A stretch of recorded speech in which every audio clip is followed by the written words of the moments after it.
नमस्कार सर। नमस्कार जी। क्या शुभ नाम है जी आप जी का? नाम राहुल दास है जी। सर कहाँ से आए हैं आप? मेरा गांव पावड़ा, डिस्ट्रिक्ट हिसार, हरियाणा से जी। सर क्या काम करते हैं आप? मैं टीसीएस टाटा कंसल्टेंसी सर्विसेज में सॉफ्टवेयर इंजीनियर पे हूँ जी अभी। सर संत रामपाल जी महाराज की शरण में आने से पहले आप कौन सी भक्ति करते थे? संत रामपाल जी महाराज की शरण में आने से पहले जी मैं और मेरे फादर मतलब सारे घर वाले ये मानते थे कि भगवान है और उसका नाम लेते थे। बाकी कभी मतलब हनुमान जी की पूजा या शिव जी की पूजा कर लेते थे। एज सच किसी के पास नहीं जाते थे। गुरुओं को तो हम मानते ही नहीं थे, किसी भी संत को, गुरु को। हमें लगता था ये सारे ही मतलब अपना बिजनेस है, इनका एक धंधा, वो बिजनेस करें, दैट्स इट। सर परम संत सतगुरु रामपाल जी महाराज की शरण में आप कैसे आए? ये बहुत ही बड़ी इंटरेस्टिंग स्टोरी है जी। मेरे चाचा जी जो हैं वो भी गवर्नमेंट हाई स्कूल पावड़ा के अंदर ही हिंदी टीचर है और मेरे फादर भी वहीं पे SS master government high school में।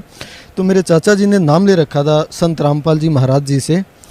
वो मतलब शास्त्रों वगैरह काफ़ी अध्ययन किया करते थे, तो उन्होंने उस कारण से नाम ले लिया था सारी पढ़ करके कि संत रामपाल जी जो भी कह रहे हैं वो शास्त्र अनुसार कह रहे हैं और वो बिल्कुल सच कह रहे हैं। वो कहा करते थे हमें कि आप नाम ले लो, बट हम नहीं मानते थे। हमें मतलब सच्चाई, हमें ये लगता था कि कोई कमीशन के लिए कोई नए आए हैं, इन्हें अपना बिजनेस सेटअप करना, तो उसलिए कर रहे हैं। लेकिन फिर क्या हुआ कि मेरे फादर को सर्वाइकल और पैरालिसिस दोनों हो गई और उन्हें अग्रोहा मेडिकल कॉलेज और जिंदल हॉस्पिटल दोनों ने रिजेक्ट कर दिया। ये बोल दिया कि इसको आप कहीं भी ले जाओ, ये ठीक नहीं होगा, इनकी एंड स्टेज है। तो उस स्टेज में मेरे फादर से हम लोग खड़ा भी नहीं हुआ, मतलब हो सकते थे। वो तो 42-43 डेज ऐसे हो गए थे।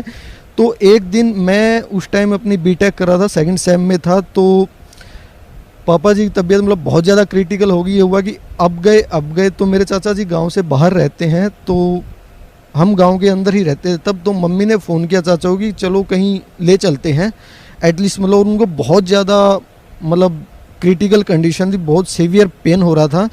तो बुलाया चाचा जी को। चाचा जी बोले चलो ठीक है, इसको ले चलते हैं, लेकिन इसको उन्हीं डॉक्टर्स के पास लेके जाएंगे जिन्होंने इसको एक बार रिजेक्ट करके भेज दिया है। तो उनके पास कुछ है नहीं, तुम मेरे कहने से इनको संत रामपाल जी महाराज जी से उपदेश दिलवा दो और वो भगवान है, वो चाहे सो कर सकते हैं, मुझे पूर्ण विश्वास है। तो पापा जी बोले कि अब इस स्टेज में अगर ठीक कर देगा this means he is good. तो ये बिल्कुल 100% ट्रू थिंग है। आप मानो या न मानो, सुबह के 2:30 बजे का टाइम था। ये मार्च 2006 की बात है। संत रामपाल जी महाराज उस टाइम करौथा में थे। तो चाचा जी ने फ़ोन किया कि जी ऐसे ऐसे बड़ा भाई है और मतलब बहुत ज़्यादा उसका मतलब लास्ट स्टेज चल रही है। तो गुरुजियों की यही वर्डिंग थी कि बेटा ये इसी तरीके से आना था, ये अदरवाइज आने वाला नहीं था, और अब इसको फ़ोन दे जल्दी। फ़ोन लिया।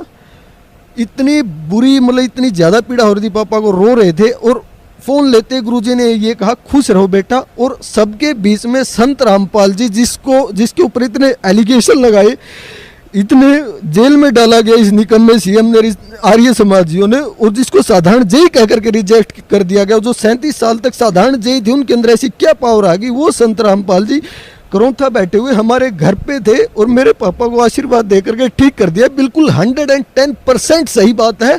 जैसे ये आदमी ड्रामा कर रहा था, इसके कोई सर्वाइकल नहीं, कोई पैरालिसिस नहीं। और कहा बेटा खुश रह, तेरी आयु भगवान ने बढ़ा दी है, तेरे को इसी तरीके से शरण में लेना था। तो सारे मतलब अचंभित हो गए। तो चाचा जी ने बोला कि क्या दिखा आपको? तो बोले भाई साधारण कपड़े के अंदर, बिल्कुल साधारण कुर्ते पाजामे के अंदर और साफा गले में डाले हुए एक भोली सी शक्ल का आदमी था और वो मुझे दिखाई दिया है और वो आशीर्वाद करा था। तो चाचा जी बोले पहचान लोगे आप? कहता हाँ मैं पहचान लूँगा। उससे पहले हमने कभी संत रामपाल जी को कभी नहीं देखा था, हम बिलीव ही नहीं करते थे इन संत के अंदर। तो चाचा जी फोटो लेके आए। तो एक फोटो जिसके अंदर गुरुजी ऐसे किए हुए बैठे हैं बिल्कुल भोली सी शक्ल में, उसको देखते ही पापा बोले यही थे वो संत। फिर उसके 2 दिन बाद पापा फिर करौथा आश्रम में आए और फिर नाम लिया। उसके बाद मैं बीटेक में था, मैं फिर घर पे आया। तो ये तड़फ हमें पहले ही थी कि भगवान नाम की कोई पावर है, वो है वास्तव में। बाकी और जितने ही भगवान हमें लगता था ये सारे हैं, कुछ ना कुछ उसी के रूप होंगे, बट हमने ऐसी डेडिकेटेड किसी की भक्ति नहीं करते थे हम। उसके बाद मैंने भी नाम उपदेश लिया। During my 3rd year campus placement के लिए फर्स्ट टाइम हमारे कॉलेज में आ रही थी टीसीएस कंपनी, और हमारे गुरुदेव तब जेल में थे। हम इतने नीच आदमी, उस टाइम भी हमने अरदास लगाई कि भगवान हमारा भला करो, और वो जेल में होते हुए भी उन्होंने कहा था बेटा सीधा जाते ही होगा, तू परमात्मा का नाम लेते जाना। मेरे साथ एक मेरा फ्रेंड था, नोएडा इंटरव्यू के लिए मुझे जाना था, तो वो नहीं मानता था किसी को भी, बट इस चीज़ का वो भी गवाह है कि हम बाइक पे जा रहे थे तो हमारे गुरुजियों का जो शब्द है, हमारे पास कोई मतलब मोबाइल जो था मल्टीमीडिया नहीं था, उसके अंदर कोई गुरुजियों की वीडियो रिकॉर्डिंग नहीं थी, कुछ नहीं था, उसके बावजूद गुरुजियों की वाणी चल रही थी, तारंगे तहतीक सतगुरु तारंगे, तारंगे तहतीक सतगुरु तारंगे। गुरुजियों का वो शब्द कंटिन्यू नोएडा तक, फरीदाबाद से नोएडा तक बजता रहा। हमारे 3 इंटरव्यू थे, 3 राउंड थे इंटरव्यूज़ के अंदर, मेरा सिर्फ फर्स्ट राउंड हुआ और जाते ही जो लेडी बैठी थी इंटरव्यू पैनल के अंदर, उसने यही बोला बेटा आपको ज्वाइनिंग जो है वो त्रिवेंद्रम की मिलेगी, आप कर लोगे ना वहाँ पे। कोई क्वेश्चन नहीं पूछा गया, कुछ नहीं पूछा गया मेरे से, और मेरा फिर सिलेक्शन हो गया। उसके बाद हमारे गुरुदेव जो हैं जेल से आए 2008 के अंदर, फिर पापा को स्टोन हो गया, तो पापा बोले गुरुजी शरीर छूटेगा, तो गुरुजी बोले मैं ऐसे ही बैठा हूँ क्या, तेरा शरीर छूटेगा कोई बात है, तेरा कैसे छूटने दूंगा मैं शरीर। तो पापा बोले गुरुजी पथरी होगी। बोला बेटा डॉक्टर को दिखा ले। बोला भगवान आपसे बड़ा डॉक्टर कौन है।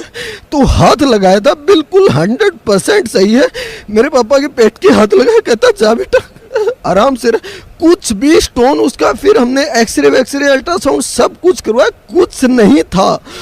उसके बाद मेरी मम्मी को मतलब वेंस जो उनकी ब्लॉक हो गई थी पिछले 15 सालों से, बहुत दुखी थी। वो गुरुजियों के सामने अरदास की कि भगवान हम दुखी है, मेरा कहीं इलाज नहीं हो रहा है, डॉक्टर के पास चले गए, किसी के पास। तो गुरुजी बोले बेटा भक्ति कर, भगवान चाहे सो कर सकता है, और उन्होंने वो किया, वो बिल्कुल ठीक है। उसके बाद और आज अगर फाइनेंशियल कंडीशन की बात की जाए, हमारे घर कोई कमी नहीं है, कोई भी कमी नहीं है। मैं खुद टीसीएस में हूँ, मेरी मिसेज जो है वो एक डीम्ड यूनिवर्सिटी में प्रोफेसर है, और हमारी एक गुड़िया है, अभी 10 दिन पहले की बात है, कूलर घर पे चल रहा था तो उसकी जो जाली थी वो टूट गई थी, वो लगवाई नहीं थी, वो खेलते खेलते उसने हाथ दे दिया उस कूलर के अंदर।